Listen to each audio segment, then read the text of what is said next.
The Jewish story. This week's story from the Holocaust is taken from the book Treblinka, A Survivor's Memory, written by Chil Rajchman. The uprising was planned for the 2nd of August. It began with a revolver shot. The banner of success fluttered over the holy cause. New flames soared into the sky, not the heavy flames and grease-laden smoke of burning corpses, but bright, wild flames of life.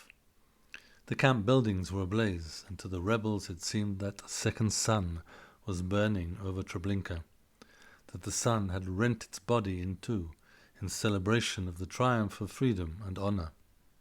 Shots rang out, machine gun fire crackled from the watchtowers that the rebels had captured. Hand grenades rang out as triumphantly as if they were the bells of truth themselves. The air shook from crashes and detonations, buildings collapsed. The buzzing of corpse flies was drowned out by the whistle of bullets.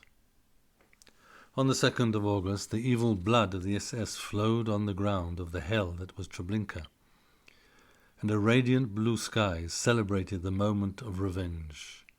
Creatures who had shouted Achtung, Mutzen ab, to make people take off their hats, creatures who had bellowed in their masterful voices, Alle raus unter, to compel the inhabitants of Warsaw to leave their homes and walk to their deaths. These conquering beings, so confident of their own might when it had been a matter of slaughtering millions of women and children, turned out to be despicable, cringing reptiles as soon as it came to a life and death struggle. They begged for mercy. They lost their heads. They ran this way and that way like rats. As Treblinka blazed and the rebels, saying a silent farewell to the ashes of their fellows, were escaping through the barbed wire, SS and police units were rushed in from all directions to track them down. Hundreds of police dogs were sent after them. Airplanes were summoned. There was fighting in the forests, fighting in the marshes, and few of those who took part in the uprising are still alive. But what does that matter? They died fighting, with guns in their hands.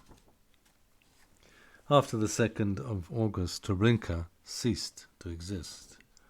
The Germans burned the remaining corpses, dismantled the stone buildings, removed the barbed wire, and torched the wooden barracks. The grills were destroyed, the excavators taken away, the vast pits filled in with earth. What were the Germans trying to do? To hide the traces of the murder of millions? The transports, the conveyor belt execution, the dead heavy flames and smoke that stood in the sky for months, the screams of women and children. Please pass on this story.